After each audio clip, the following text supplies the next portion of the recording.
નર્મદામાં જિલ્લો બહુધા આદિવાસી વસ્તી ધરાવતો જિલ્લો છે। આ આદિવાસીઓ માટે હોળી પર્વ સૌથી મોટો તહેવાર ગણાય છે। હાલ પર પ્રાંતમાંથી આદિવાસીઓ હોળી મનાવવા મોટી સંખ્યામાં માદરે વતન પાછા ફરી રહ્યા છે, ત્યારે હોળી પૂર્વે આદિવાસીઓ ધૂમ ખરીદી કરતા હોય છે।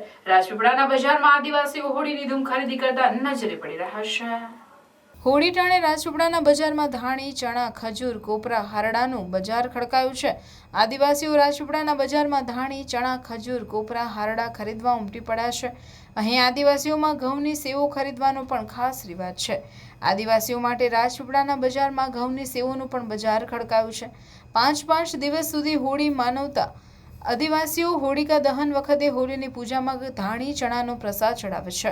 ખાસ કરીને ધાણી, ચણા, ખજૂર, કોપરા, હારડા આરોગ્ય માટે પણ હિતકારક હોય છે। ખાસ કરીને ઠંડીની વિદાય અને ગરમીની શરૂઆતમાં ઋતુ સંધિ થતી હોય, ખાંસી, શરદી, કફ જેવી બીમારીઓ આ ઋતુમાં થતી હોય, ધાણી, ચણા, ખજૂર, કોપરા કફ નાશક હોય, તેનું સેવન આરોગ્ય માટે આ ઋતુમાં લાભદાયક ગણાય છે। તેથી આમ જનતા પણ ધાણી, ચણા, ખજૂર, કોપરાની ખરીદી કરતા હોય છે। રાજપીપળાના બજારમાં ધાણી, ચણા, ખજૂર, કોપરા, હારડાનો નવો માલ ખડકાયો છે।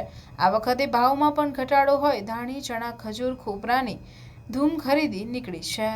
આજે ખજૂર કોપરા આજે હોળીનો તહેવાર છે। અમે ખરીદવા માટે ખજૂર, કોપરા, ધાણી, ચણા ખરીદવા આવ્યા છે। આ વખતે હોળીનો તહેવાર સારો છે। આદિવાસીઓનો મુખ્ય તહેવાર છે ને ખજૂર, કોપરા, આયરા, ચણા, ધાણીમાં બધો ઘટાડો છે। આ વખતે સસ્તું જ છે બધું ને ખરીદી સારી તરીકે થઈ રહી છે ને ખજૂર બી આ વખતે સસ્તું છે, 100 રૂપિયાનું કિલો।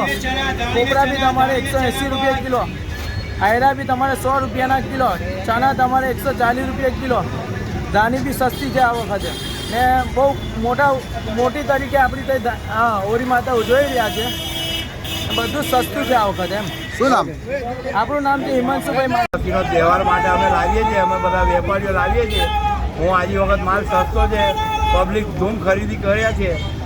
બજાર બી સારો છે સાહેબ। આજે વખત વ્યવસ્થિત ભાવ છે સાહેબ। ચણા મળે છે 80ના 500, ખજૂર 100 રૂપિયા કિલો, કોપરા 200 રૂપિયા કિલો, આયડા છે 120 રૂપિયા કિલો, ધાણી ચણા 100ના 500 છે।